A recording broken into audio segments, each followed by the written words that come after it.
গেছে। মৌরলা মাছের ঝালের রেসিপি আপনাদের কেমন লাগলো অবশ্যই জানাবেন বন্ধুরা। টাটা, দেখা হচ্ছে নেক্সট ভিডিওতে। নমস্কার বন্ধুরা, প্রিয়াঙ্কা রান্নাঘরে সবাইকে স্বাগত। আজকে আমি মৌরলা মাছের ঝাল রান্না করার জন্য এখানে বেশ কিছুটা ফ্রেশ মৌরলা মাছ নিয়ে নিয়েছি। এটাকে কেটে ধুয়ে ভালো করে পরিষ্কার করে নিয়েছি।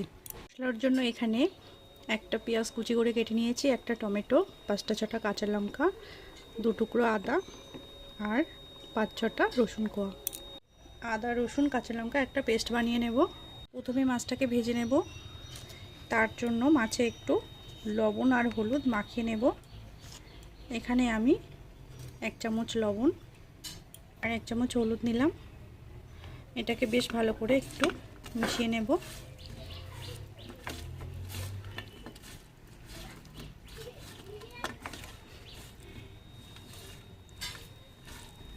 লবণ হলুদ মাখানো হয়ে গেছে, এবার মাছগুলোকে ভেজে নেব। তেলটা গরম হয়ে গেছে, এবার মাছগুলো দিয়ে দেব।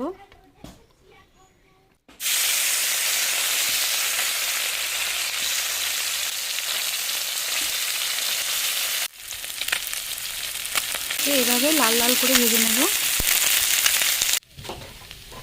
মাছগুলো ভাজা হয়ে গেছে, এবার এগুলোকে আমি তুলে নেব আর বাদ বাকি মাছগুলোকে এবারে ভেজে নেব। মাছগুলো লাল লাল করে ভেজে তুলে নিয়েছি। এইবার কড়াইতে দিয়ে দেবো একটু তেল। আমি এখানে সর্ষের তেল দিয়ে দিলাম। তেলটা গরম হয়ে গেছে, এখন এর মধ্যে দিয়ে দেবো পেঁয়াজ কুচি।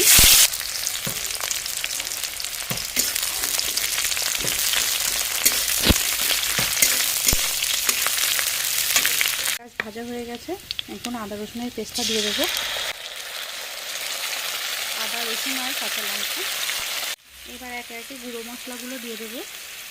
এখানে 1 চামচ লবণ দিলাম, 1 চামচ জিরে গুঁড়ো, একটু লঙ্কা গুঁড়ো, এবার 1/2 চামচ হলুদ গুঁড়ো দিয়ে দিলাম।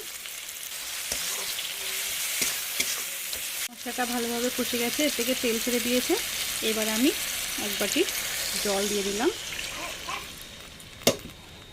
দিয়ে মশলাটাকে মিশিয়ে ঝোলটাকে ফুটতে দেব। ঢাকা দিয়ে দিলাম। 5 মিনিট ফুটিয়ে নেব, তারপরে ঢাকনা তুলে মাছগুলো দিয়ে দেব। ঝোল ফুটে উঠেছে, ভেজে রাখা মাছগুলো এবার দিয়ে দেব।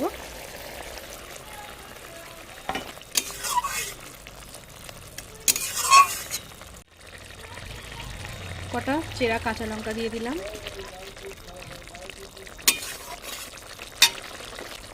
হাফ চামচ এলাচ ও গোলমরিচ গুঁড়ো দিয়ে দিলাম। এবার এটাকে নামিয়ে নেব। রেডি হয়ে গেছে। নামানোর আগে অল্প একটু কাঁচা সর্ষের তেল ওপর দিয়ে দিলাম, দিয়ে এবার এটাকে নামিয়ে নেব। হয়ে গেছে মৌরলা মাছের ঝালের রেসিপি আপনাদের কেমন লাগলো অবশ্যই জানাবেন বন্ধুরা। টাটা, দেখা হচ্ছে নেক্সট ভিডিওতে।